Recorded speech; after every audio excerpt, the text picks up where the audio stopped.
want to move to the next question.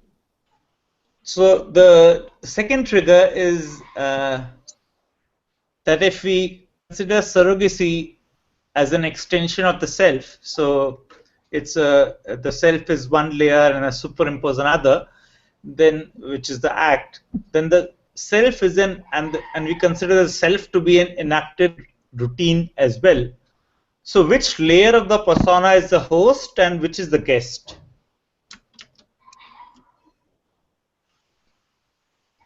So why is it assumed that the self is an enacted routine?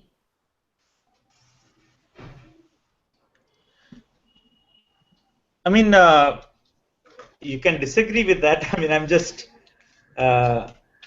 it's a trigger. Yeah, it's something which I'm putting, let's say, here in our shared space, and we can rip that statement apart if. Yes, let's rip it apart. I feel like the self is unknowable, the true self, therefore any self is a construct. Right. I mean, in the sense that's my understanding as well. So I mean, if you can never know who you are except in the way that the story that you make up, then it's a construct. Or we do know who we are, but we cannot access it or articulate it. So we construct. Yeah, and we know only that which we articulate and know, right? So in the sense, for practical purposes, what is not accessible for articulation or for knowing is not there. Yeah. But Malvika, do you have a different view of it, of the self? No, I was just wondering because I think the awareness of the self is both knowing it and not knowing it. So we can't, because if we narrow it down to only what we know of ourselves, because we are also aware of what we don't know about of ourselves, and that is also a kind of knowing to some extent. The degrees would of course vary, and so to get to the question of therefore which becomes the host or the guest, or which part of the persona is highlighted at different points of time is really hard to kind of filter out. And so it's like the host can be the guest and the guest can be the host. Yes. And both are feeding into each other. Yeah, and they're actually nice words, the host and the guest, because we can play both parts. Right. You know, but our everyday experience is that we are able to distinguish between our different acts and what we come back to, you know, so what we fall back upon and what we, you know, kind of play out.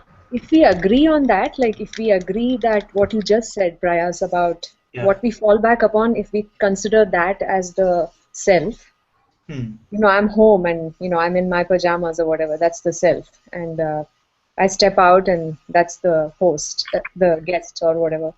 Not the guest, sorry. The act. Yeah, so the guest in that sense, yeah. Right, so maybe if we, I mean, maybe it would be useful to take that as the baseline and discuss from there, perhaps? Yeah, so I mean, and what we fall back upon is, of course, is a construct, like we were talking earlier. So it's not really that we fall back upon on some version of the truth or anything. It's if we fall back upon a set of habits or a set of comfortable attributes of, you know, doing stuff that we the way we do it. Yeah. So What can I add something? Right. Yeah, please. All right. Now, listening to what Malvika and Satya were saying, so the self, from how I see it, it's what we express out, the subset of what we know about ourselves, and that we express. So, which is again another subset of the subset that comes from the superset of what we know about ourselves, right? So let's like think about it this way. So let's say you are in a small not confined space, but then a small city, let's say Singapore, right? And then you are involved in a startup community over there. And so what you do over there, and since it's a very small, 40-kilometer thing, what you do over there becomes your reputation kind of thing, right? And if you fuck it up, then there's always, there's India, there's other places in the world where you go, and then you create your own self again. And it depends on how you iterate or how you want others to perceive yourself, right? So if that's the case, then this host and guest thing, we can't really say if the self projects the guest or the surrogate surface, or the surrogate surface controls the self. I don't know which is stronger. Let me interrupt there and say, so suppose I'm a serial killer and I'm in Singapore and I move now elsewhere because people are after me. I'm still a serial killer because I still have those instincts, psychopathic or whatever. So that self is still remaining. It's still constant, right? Okay, so then we are coming to the debate of nature versus nurture thing. So there are certain qualities that we get through nature which we really can't change, right? So if that's what you call a self, which I think is a very small part of how we behave in the real world.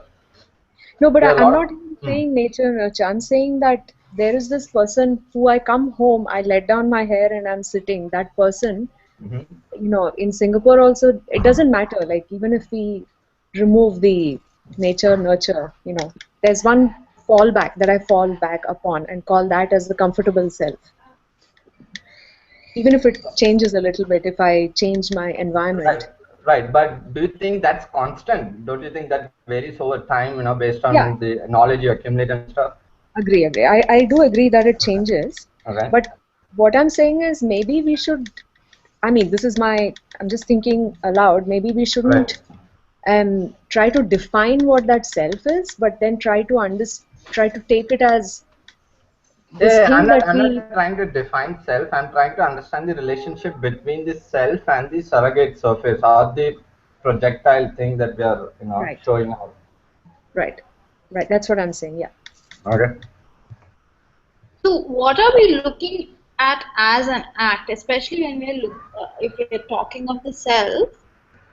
Because the way I see it, whatever one does is, you do it as yourself. You're not assuming another persona unless you are really in an act. You're performing as another character. No, the idea of the self is, like Sam said, not a consistent idea, right? In the sense, even if we fall back upon a familiar and a known layer of our persona that we call ourself, even if we fall back upon that layer, there are ruptures in that familiarity. Those are the extensions of the self, and those extensions are in more elaborate forms.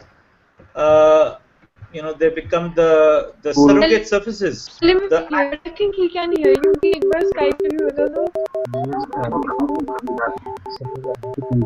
No. Hi, Inder. Hi. How are you? Yes, we can switch camera off. Yeah. Hi, I'm listening. Come. Yeah, it's okay. We'll right. So what we were talking about, so the extension of that that familiar pattern becomes the surrogate surface, and That's what we're talking about, Malvika. So I'm asking you where that boundary of extension lies. I mean, when do you call it an extension? I mean, how do you define that extension? I mean, when for you me, fall back, sorry. go ahead, Sam. Right, okay. So when you fall back, the surface that you're falling back to isn't the same as the previous one, then it becomes a surrogate surface. Okay, the way I'm looking at surrogate surface is if I put on an act, I am a psychopath, but then I try to blend in with society by being this very polite person. So I'm putting on an act. To me, that's a surrogate surface. Right. So then, so you're saying I mean, any which is act that you actually put an on, experience. anything that you do it, intent, that is not Yes, you.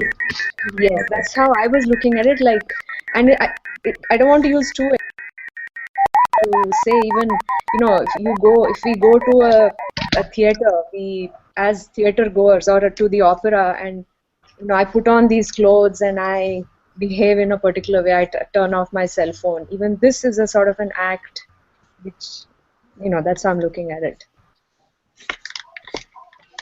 So, are you looking at acts as being something that is kind of structured by a social expectation?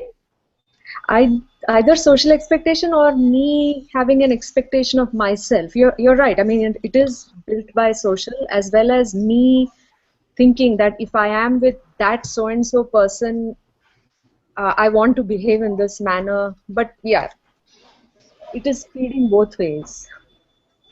yeah, so I mean, I would just like to clarify and then move on to so if we are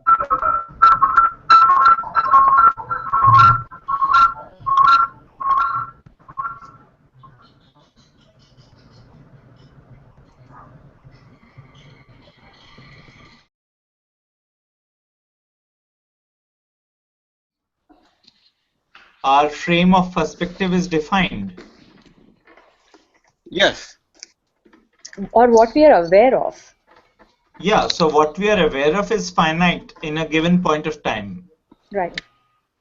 So, Tanya, that's what we are referring to. So, if your frame has finite amounts of information, Right. and you're only experiencing a frame because you cannot experience where you are not, right? You can only experience the here and now. That's what we were talking about that day. Right. And so what you are saying is, so the here and now, does the here and now include the past? The here and now happened because of the past, so it does. Right. And is there a way that the past can transform itself into the present? I think it's constantly doing it. Right.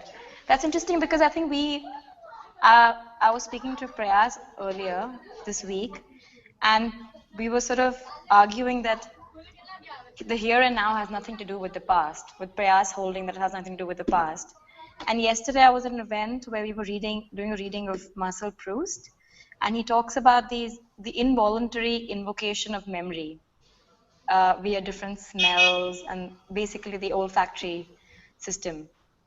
So when we're talking about the here and now, like Malvika agrees, the past is continuously sort of integrated into the present.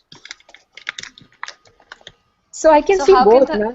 Now that you mentioned it, now I'm seeing the other thing where, I mean, we don't have immediate access to the past at this moment. It's gone, but it has transformed itself. So technically, this is not the past, but technically we only have the here and now. Yeah, exactly.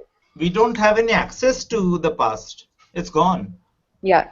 Yeah, the past only exists as an experience. Right? It just as a memory of an experience. Yeah. But yeah, it's gone. It's in a time past.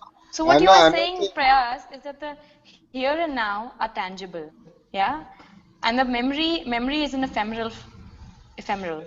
Yeah, and because memory untangible. can very easily be fiction. I mean, we don't really know if we remember something or if we So are you made saying it up. that the here and now is not a fiction, and the here and now it's present, it's finite, and at the same time it's completely tangible? Yeah. I mean, Okay. tangible in the sense that it's accessible. Right. So what is your here and now at this given moment? So my here and now is, this room, this chair that I'm sitting on. It's not just my physical reality in that sense. It's also my frame of mind, and my frame of mind is a But when you specific speak about finite. the frame Yeah. of mind, will not the frame of mind be an untangible mass of something, right? And No, would it's not very that frame of tangible. mind... It's all molecular. It's all tangible. Right. It is also tangible in the sense if I was pissed off right now, my frame would not be, I would not, that's one frame of mind. So that's pretty tangible. Right.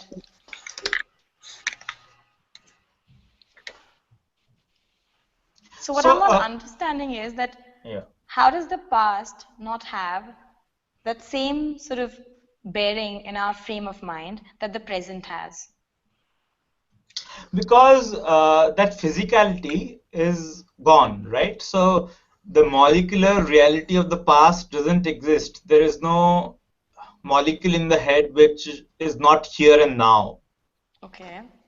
Because everything in the here and now is in the here and now.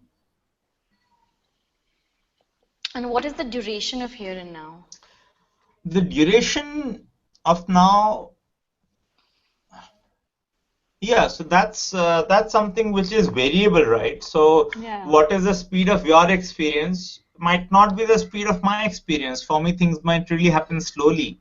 So what if I am to say? I will give it a better definition. It's almost like the food in your stomach right now. Here and now is that the duration it enters your mouth till it exits your body. It's the duration of here and now. It's one way of. To me, here and now is 0 to infinity. To me, here and now, it's like I can feel nothing. I can experience nothing, or it's all there for me to experience. Right. Yeah, How much can I divide the moment? It's how much can I divide? And for me, I would say that the now is completely continuous. What if I'm to say that I don't differentiate between now and the past? What if it's just a continuation of now? You mean to say, what if the present is continuous with the past? Yeah, what if I never paused? You were speaking. But how can you do that? I mean, there is no pause. So what if yesterday's? What about time? Because the passage of time. The passage of time. Time is a very haunting question altogether. We can start discussing. No, but if you're talking of past and present, what determines the two is time.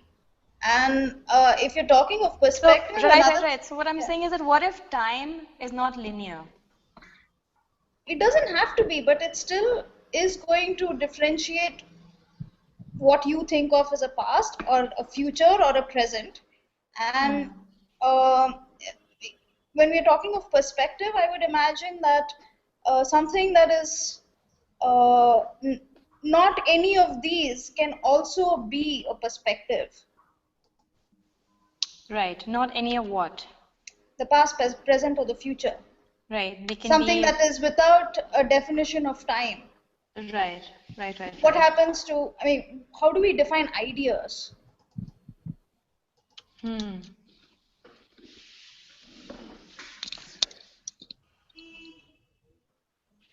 But are you saying that ideas, how do we define ideas in the sense that ideas exist in multiple zones of time? You're saying that ideas don't exist in a singular frame of time?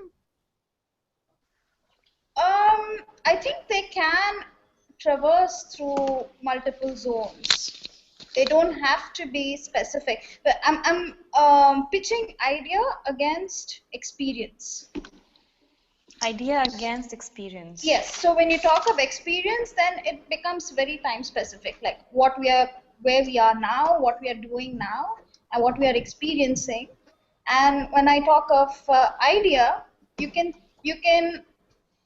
conceive or conceptualize a situation that does not need to be defined either in the past or the present or a future. It is just a situation in a certain time. But then we'd be talking about something different then, right? We would no longer be talking about experience. We would be talking about ideas.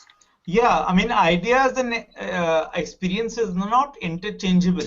So they're not. But if you talk of perspective, my question is, why are you only looking? The reason I'm bringing this up is because of today's question being whether we are stuck in our own frames of perspective. Right.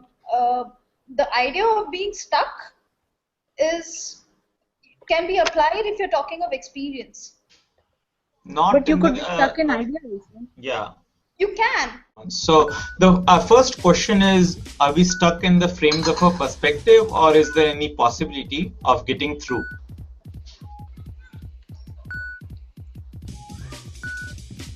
Are we incapable of communication, of actually listening to each other's story, or whatever that might be? Or is it possible to communicate? Are you rephrasing the question about frames and perspective? Yeah. I'm expanding the question. I'm reframing it. I'm essentially saying, is it possible for us to share our experience, or isn't? It's not. What do you think? I would think that an experience is shared to begin with, because it's always between two things or 2 points. Right. So the experience is between 2 points. Yeah. So the experience is between the 2 points. So for it to be shared, it has to be between 2 points, and since it's only between 2 points, it is therefore inherently shared. No, but between 2 points is also a sharing. Between 2 points is also a sharing. Yeah, so you said that experience is between 2 points, and I'm saying that an experience occurs in that space between something. And the actor,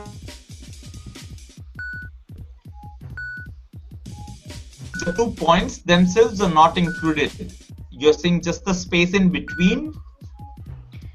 It's created in that space in between.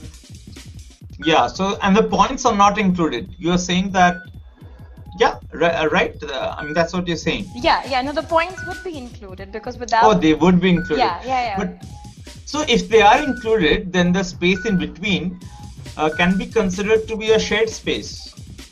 Yeah, it is a shared space. So then you are saying that for experience to be shared, it would already need to be shared. Yeah, to begin with, it's already shared. It's about how many more points do you want to put into that? Oh, we want to expand the scale of sharing. Yeah, I guess the scale that would be. Acha, so why does experience... And I think that question, can you rephrase your question? Do we need to is it possible to? Is it possible to... is there any possibility of getting through? Are we stuck in the frames of our perspectives, or is there any possibility of getting through? That's the question, the first question, which we are going to talk about for the next 20 minutes. Okay. So today we have, yeah. Do we have other people on this forum today? Yeah. Hi, Vineet. Hi. It's self-healing, so it doesn't have to reconstruct itself to what it was. It can become whole in itself, even as a fragment.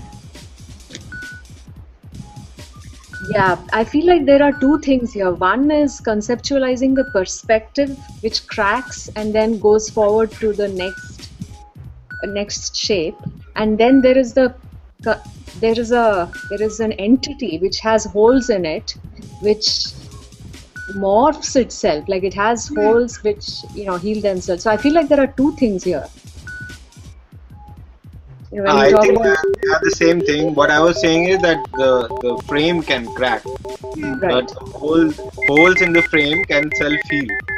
Depends. Yeah, but I'm basically wondering why would it self-heal? What makes it want to No, self-heal? Is there a that's mind precisely what or? I'm saying. Yeah. That's precisely what I'm saying, that it depends on your intention or your experience, whether it can remain a permanent hole or it can be a self-healing hole. But ideally, if you have to run on a tubeless tire, it has to be a self-healing hole, otherwise your tire will go flat. No, but, So is it but a sorry? Is it a self-healing tire that is running over a road of glass sheets, which each fragment, and one cracks, then you go to the next one, Not glass sheet, but full of thorns. A field full of or thorns. something And like that. Yeah. yeah, so it will bring us to our point of yesterday, discomfort. Yeah. And yeah. So puncture is experience. Puncture is experience. Yeah. You had talked about novelty of experiences too, so it's like something you're experiencing. Yeah. But hey, there's also this aspect of poetic license in this whole exercise. So if you want to see it as a crack or if you want to see it as a hole, it is finally going to give you different experiences and different interpretations accordingly. Agreed. Yeah. And that is going to change depending on how one chooses to. Yeah, I think what Raja had said, and I think even Joseph had agreed. When we imagine a crack, we imagine a very brittle surface, and when we are imagining a hole, we are imagining a very fluid surface. So either then we go and define what surface we are at, and then we define whether it's a crack or a hole. But I think I would go with more of the fluidity because our experience, our everything is fluid. The fluid doesn't have within itself any idea of the violent, and I think the nature of a surface, like you very helpfully brought it in, the nature of our surface definitely involves violence in its puncturing in the So puncturing a hole is also violence, but as Joseph had also said, that it's not negative. But if you would puncture a liquid, it won't be violent, it will be fluid. Oh, how do you know? I mean, the puncture itself is where the violence is felt. Yeah, the moment of the puncture is violence. The act of the puncture. For the fluid, I'm saying for a fluid, would it be violent? We are talking about the moment of the puncture. We are not. I mean, the surface tension breaks. Yeah. Yeah, no, I'm saying you take a glass of water and you pour it down a sieve. So there is a surface with lots of holes. As much water as you pour on it, it's going to end up at the bottom, right? So there is no loss. Okay. So why would the liquid mind a puncture? It has no issues, So there is no violence in the sense there is no loss. Yeah, but that's precisely what I said, that then you define the surface. The crack would go on for a brittle surface and the puncture would go on for a fluid surface. So then you define what exact surface are we looking at.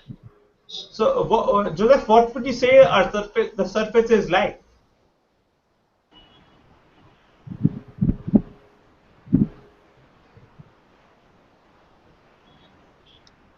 Surface is like. I think this is like we are getting too concrete for discussing, this, because yeah, of course we can say surface is, so we could, I think, like now you mentioned, it would be good to say maybe crack is the thing for the solid, and the puncture is more for the liquid. But yeah, I think it's what is the surface like? I think it's fluid. I think it's fluid. If you want to like agree on some like the how to say, yeah, field. So I think it is fluid because really our experience, everything is kind of right. It's not like discontinuous. It's because crack is very much like related to the physical material. So I think for us, if we talk about our experience and about things like that, so I think that is very fluid and continuous. No matter whether it breaks or cracks or something, or you change your perspective. So I think it is always a kind of like ongoing process. It's never binary, actually, I think. I beg to differ on this.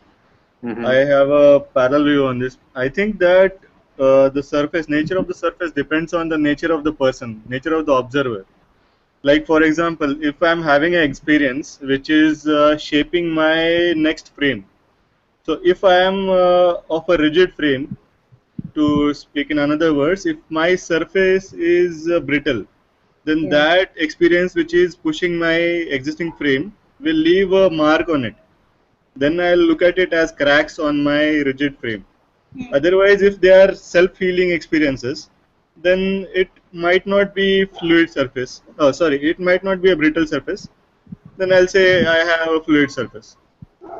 So maybe it depends on the self-healing nature of the cracks, which decides or which determines the nature of the surface, or vice versa. But when you say that it's about the observer, you again take it away from the neutrality. You very good. That's a very good analogy. So, and I think Raja, what you said again, you cannot be brittle all through your experiences. No, you cannot be solid, and that's why Joseph makes more sense that we are always changing. So it is more fluid. Even if we are solid at some point, we are liquid at some point. So we are in a continuous fluidity. So it is more a fluid and not a flat.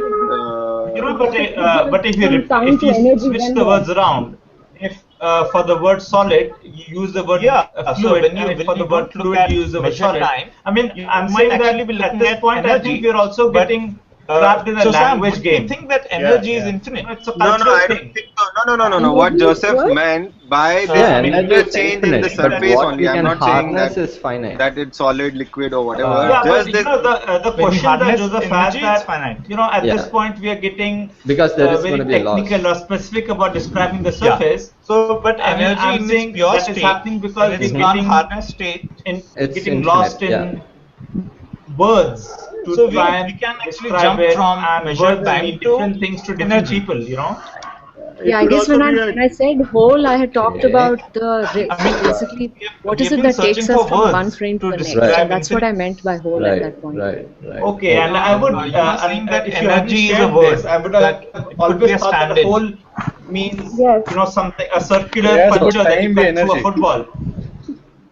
Well, okay. Raja, what did you say? I mean, it helps to understand what's your model of a whole. I mean, if you take the concept of it, even if we leave that aside, crack or hole, it's the concept of something that is a rift. I mean, I don't know if we want to talk about that or if we want to continue talking about what we were so far. No, it's we'll talk about what we are talking about. Maybe the surface could be dynamic also. Maybe it might not be completely fluid all through the time. Might not be completely solid all through the time. Yeah, that's what Akshay was trying to say too. Yeah. I'm saying that we won't have words to describe this, but struggling to find words is productive. Okay. Yeah, I would like to add a general comment, which is basically about levels of abstraction, because I think always when we talk, even in language already, we are using some kind of level of abstraction. So this kind of thing of either like binary oppositions or discussing what is something like. So we can only talk in abstractions, and I think like now when we are talking about we are talking about some kind of like materiality of it. So I think we are kind of linking some levels which are difficult to link. Yeah. So I think as someone mentioned, it doesn't really, I think, matter so much on the word, because I think we should accept that all the words are kind of approximation of something we are talking about. Yeah, so going back to the concept, like Satya said, that we look at the whole as a rift. Yeah. So we look at a rift. When I hear the word rift, I imagine two land masses floating away from each other. What do you imagine when you use the word rift? So what are you approximating? It's very interesting what you're saying, floating away from each other, but if you look from the other way around, they are also coming to each other. If you're talking in the what has happened to the formation of the continents, they might be seen. We don't know if they are on a spherical body. So I'm saying just that going away communicates the idea of rift. So if we look at the abstraction, at the levels of abstraction, then it makes sense to look at what is it that existence. Yeah, that is actually a clearer way of looking at it. Yeah. It doesn't bring in a ghost. Yeah, but it brings us to yesterday's thing, no? That the frame, the transcendence is at the edge of the frame. True. How does it bring us to that? Because that's where you are transcending, no? You are going beyond what you are. Yes. I think I agree. Yeah. So it's like there is something like, even if like you disappear, your frame disappears. So something will be left, right? That's the idea. Yeah. So I see the connection. Yeah. So if we come back to the edge, then where we were yesterday was discomfort keeps us on the edge. Right. So do we want to do something? I actually was wanting to talk a little more about, all of us talk a little more about the holes. What is a hole? The hole? Acha, what are the holes? Right. How do we make them, like, why do they happen, or not even why, but what are they? Joseph just mentioned this thing of transcendence and what is left behind. And sometimes I wonder if that which is left behind, like a trace, can be the whole as well. Right. So when you pour something in, what gets left behind when you pour it out?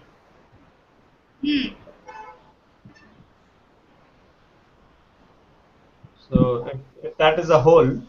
Right, that the nothingness of that thing is a whole. Yeah, I mean it will usually be estimated in terms of percentile points. Yeah, it's also like the inverse of what we were trying to say yesterday. Yeah. Because I think it has to be looked both ways. It has to be self-reflective also. Yeah, it's like that song which said that every world has a crack, because that's where the light comes in. So when the light comes in, the light is what you're talking about. You're right. You inverse the idea. And which you were talking about yesterday, about looking at the frame from the outside. Yeah. Yeah, but I mean, because that means that instead of talking about going out, we also have to acknowledge that it's coming in. Yes. And that's uncomfortable. Right. So that is the agony of experience. Right.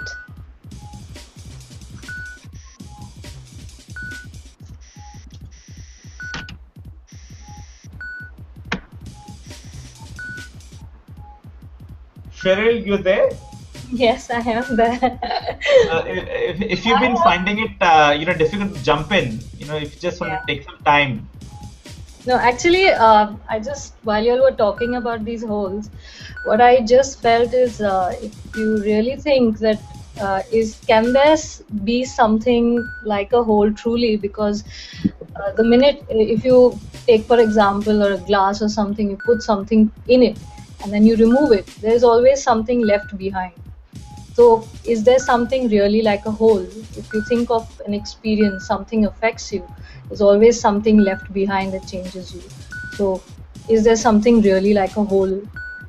Do holes really exist? I guess, Cheryl, what I would look at it is like that change in you is the hole. Okay. Now it's leading you somewhere else, or it's showing you something new. So then it doesn't really become a hole. It actually changes you and morphs you into something else.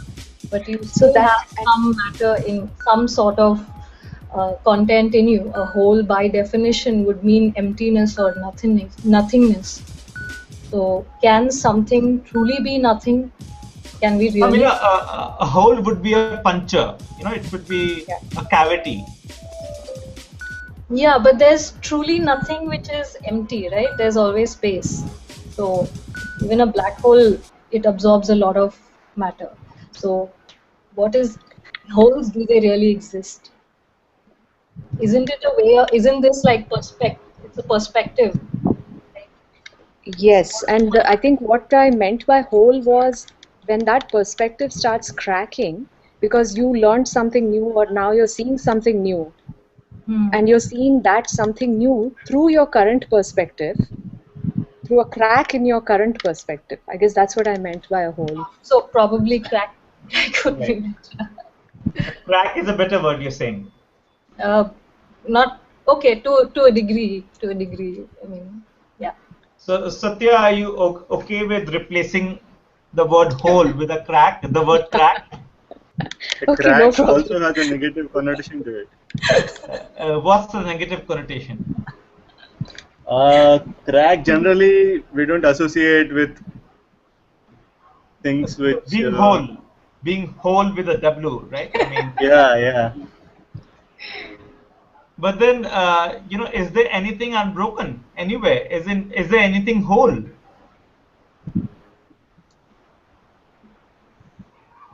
I would more easily accept that everything is cracked a little bit than accept that everything is whole. Holy?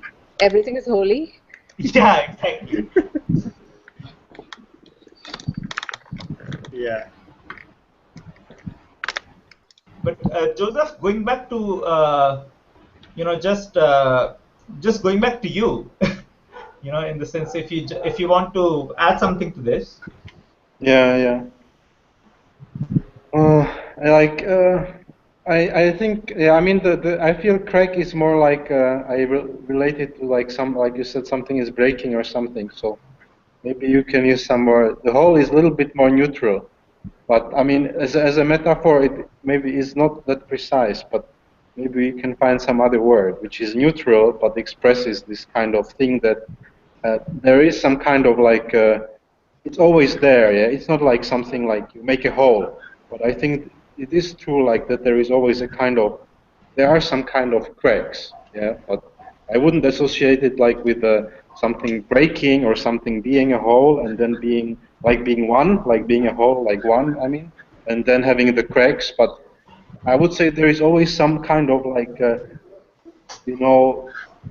places you can kind of see through, right? It's more like you discover some places to see through. You don't create the holes, I think. Right? But why do you think we should be neutral? In the sense, do you think if things are subjective or if things have the color of sentiment, like we were talking about the day before, do you think they become less absolute? I think it expresses some value judgment. Yeah, so it is less absolute. Right, so it's less objective. Yeah. I would add another thing here, that I think if you're talking about crack, your entire frame can crack, but whole is a better thing because it's an experience, and it's sometimes it's also a self-healing whole. Yeah. So Cheryl, are you okay with going back to the word whole and discard, for the moment the word crack? I didn't really have like a disagreement as to what you call it. I was just asking a rhetorical question as to, can a whole really be a whole? Is a whole ever whole?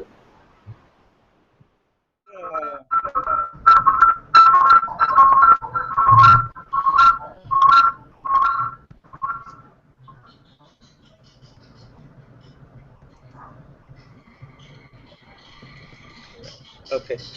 So if we are, by ourselves, and then we get talking to somebody, then we are already constructing an idea of who we might be in that in the other person's mind, and we get to know of those constructions through, of course,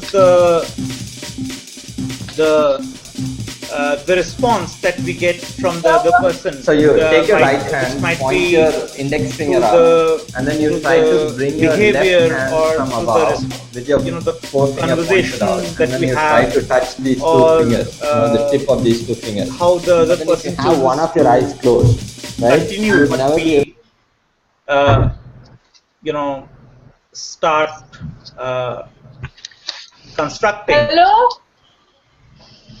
So the moment we start talking to somebody else, we are already mounting a surrogate surface because we are mounting a construction of ourselves in their mind. In that sense, we are trying to do that. Okay, so you're basically trying to say that the self and the extension would most likely begin when you have another person, when there's an interaction or there's another individual involved, and only when the self is alone or without. Yeah, I'm giving that as a simple example. Lines of text with the color just background to on Facebook. put it out there, from a simple those interaction, are a social sentences interaction. Which, from there, the surrogacy would start because through which we are already extending the idea of who we might be into the idea of who we can potentially be are open to as the far emergence as of knowledge. what that person, the other person, thinks of us. Right.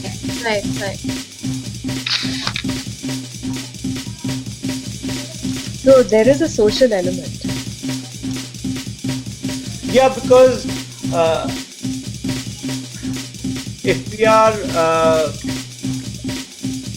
we are constructing the what we are holding on to, I mean the sense of the familiar layer of our persona, our self or whatever, if we are doing that through our memory and our ability to recall, so as soon as we get another memory memoryscape which is distinct from that, which is like at this point we are having a shared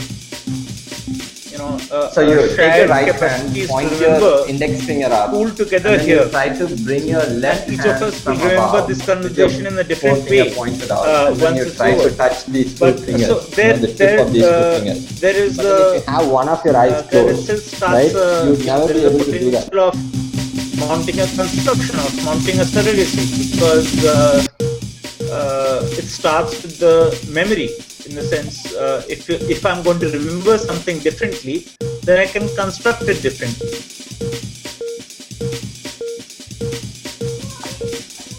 Right. So what determines the distance between the self and the surrogate surface? Sorry, did you say what defines the distance? Yeah. What determines the distance? What defines? Oh, So maybe to begin with, it could be the memory that surface resides in. If if by default the idea of myself resides in my mind, in my memory, and the idea of who you know me as resides in your memory, right? So the distance between the construct of myself in my mind and the one in your mind is, so there the distance between those two is the distance between us. But the presence of another memory or another person would be needed. Right. Unless you assume that, see, that's where you can assume another presence, you know, like we were talking in the last sessions about thinking of another perspective. You don't necessarily need another person to show you. Sometimes experience offers you enough perspective, so you know how to step aside and look at things from another point of view. So, is that possible in this case as well? Right. I mean, I would think that we can assume the other because, like we were talking earlier, each act is for the benefit of someone. So there is an audience, and I think Sam's question was what determines the distance between the self and that construction for the audience, right? Which is interesting, and it feels like the distance is determined by the self's construction of the audience's perception.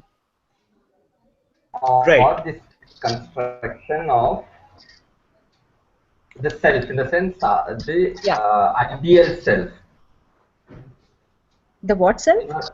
The ideal self, you know, the theoretical, everyone has their own notion of where you want to be, right? And that projection. So that determines the distance, and each act is taking us one step closer to that ideal self, I guess. No, but how do the acts take us closer to the idea of the self? I missed that connection. I don't think he's saying idea of the self. He's talking of an ideal self. Yeah, but how do our acts take us closer to the ideal self?